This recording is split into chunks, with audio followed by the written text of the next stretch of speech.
terrible. If you go with what Hillary is saying, in the 9th month, you can take the baby and rip the baby out of the womb of the mother just prior to the birth of the baby. Now, you can say that that's okay, and Hillary can say that that's okay, but it's not okay with me. Because based on what she's saying and based on where she's going and where she's been, you can take the baby and rip the baby out of the womb in the 9th month on the final day, and that's not acceptable. Donald Trump drawing clear lines with Hillary Clinton on the question of life. You heard him harshly criticize Mrs. Clinton's stance, which he characterizes as abortion on demand. Let's talk about it now as we're joined from Newsmax Washington by Donald Trump's faith advisor, Dr. David Jeremiah. Dr. Jeremiah is a New York Times best-selling author. His latest book is entitled, Is This the End?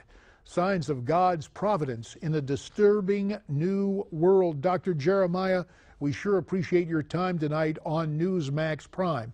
First of all, your reaction to Donald Trump's response to the question on abortion.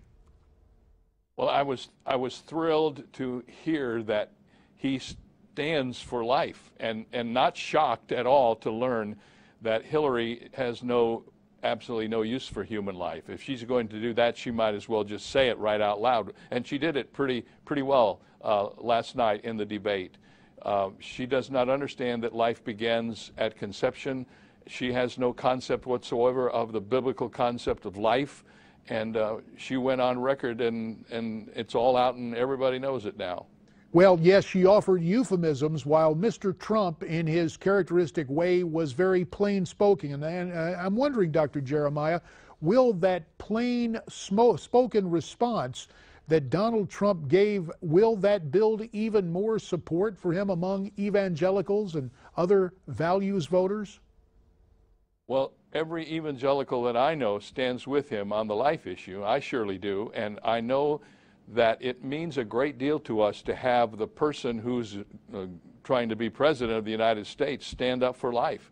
And I do believe that will be a clarion call to evangelicals that when you're trying to make this decision, which everybody says is a tough one, here's one of the things that certainly should help you make up your mind. You know, Dr. Jeremiah, the Clinton campaign constantly touts the demeanor and, if you will, the spiritual resume of Mrs. Clinton's running mate, Senator Tim Kaine. But according to our parent website, Newsmax.com, Kansas City Archbishop Joseph F. Noman is rejecting Mr. Kaine's support for abortion, calling him a cafeteria Catholic. How does Mr. Kaine believe he can split the difference here, support abortion while simultaneously touting his faith as a Catholic? Well, you know, we now know how that works. You have one opinion that you hold privately and another one that you hold publicly. The progressives seem to make an indoor sport out of that. You don't have to believe anything for sure. Just say whatever's convenient, whatever moves the ball down the field for you. And obviously, he's a very, very pragmatic person. Well, as we take a look at this and talk about political pragmatism, let's move back over to the conservative side. We have heard from a lot of never-Trumpers, some of them part of the Washington establishment, some of them disagreeing with Mr. Trump and his hardline position on illegal immigration, and yet many of the never-Trumpers say they are pro-life. With Mr. Trump's outspoken comments dealing with abortion, could that be the tipping point to make some of these never-Trumpers flock to his banner in terms of his support for the pro-life position? The problem with the never-Trumpers is they've backed themselves into a corner, and perhaps the abortion issue will help them crawl out of that corner and get on his team. But most of these people have just so loudly criticized him and said they would never, never, never vote for him. Obviously, they don't see the big picture. They don't see that their unwillingness to embrace him as our leader is far more important than just this one issue. I mean, we have a choice. It's not perhaps the best choice we've ever had, but it is a clear choice. And the abortion issue is one of the major reasons why this choice is one we have to make. Dr. Jeremiah, the Al Smith dinner takes place shortly tonight here in New York, an event which will benefit Catholic charities, and both Mr. Trump and Mrs. Clinton are scheduled to attend. But my old colleague in Congress, New York Congressman Peter King, himself Roman Catholic, says that really Hillary Clinton should not show up at the dinner. Here's the way he put it on our program. Well, she feels that much about it. She shouldn't be at that dinner. She should do the honorable thing and walk away from it. No, there's the hypocrisy, and again, if it applies to any other group of religion, the media would make more of it, but I think anti-Catholicism is the last bigotry that's allowed. And of course, Congressman King is referring to what was mentioned by Clinton staffers in WikiLeaks. What's your take on that? Should she decline to attend tonight's event? She should only come for one reason, and that's so she can publicly apologize to the Roman Catholics and evangelicals for what she said. You and I both know she will never do that.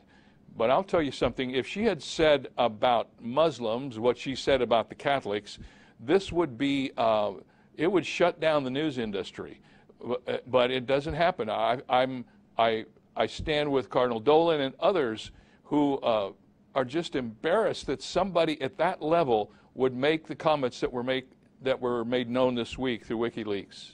Speaking of Cardinal Dolan, we can actually hear him in his own words talk about it. Let's listen to the Cardinal and then speak a little bit more about what may transpire tonight. It's extraordinarily patronizing and insulting to Catholics. If it had been said about the Jewish community, if it had been said about the Islamic community, within 10 minutes there would have been an apology and a complete distancing from those remarks. Hasn't happened yet. I'm hoping that she's going to distance herself from these very insulting remarks of her chief of staff. Now, I don't mean to get down in the weeds, but knowing that Hillary and her staff tried to prepare for everything, can you envision a scenario where she comes out tonight in what heretofore has been a humorous dinner, where she tries to find a reference in Scripture where words are not understood, in other words, using the language of value voters, somehow try to draw the distinction, stop short of apologizing, but somehow trying to mollify whatever criticism might be out there for her? Do you think that'll be the route she tries to take tonight? Well, don't ask me to second guess Hillary Clinton, because you're talking about living in the weeds. I try to stay away from that place as much as I can. But she's capable of anything. I mean, it's hard to imagine what she will do with this. My best guess is she will ignore it and act like it didn't happen, because I don't think she's got the courage to step up and take the responsibility for this terrible comment. Dr. David Jeremiah, when I served in the House, and we'd have weekly Bible study on Thursday afternoons, and one bit of scripture that stuck with me from the Gospels: we must be as wise as serpents and as innocent as doves. In other words, be discerning in speech. And yet Mr. Trump has certainly been a guy who, as he often says, tells it like it is. Do you believe his unvarnished approach is what is winning so many people to his campaign, what has given him the momentum? We have about a minute left for your reply. Well, I believe that discounting his speech, which I have to do, what Donald Trump has done has stepped in the gap where we've had no one to speak for us. And he has said so many of the things that we all believe. He hasn't always said it in what I would consider a godly way, but he said it, and the message has gotten through. And people are saying, yes, that's what I believe, that's what I feel. And because of that, they have gravitated around him. And my wife says to me almost every day, these incredible rallies that he has, they have to mean something. And we may be in for a surprise. How about a November surprise? We've talked about the October ones. Maybe we'll have a November surprise like they had in Great Britain. I think that the identification of Donald Trump with mainstream populist America is a lot stronger than many people are giving him credit for. Dr. David Jeremiah, tonight from Newsmax Washington. Dr. Jeremiah, we very much appreciate your perspective, and we look forward to visiting with you again real soon. Now, when we come back, the titans of talk radio get together with us. Joe Pags, Howie Carr, Curtis Sliwa. Our radio roundup is next as Newsmax Prime continues.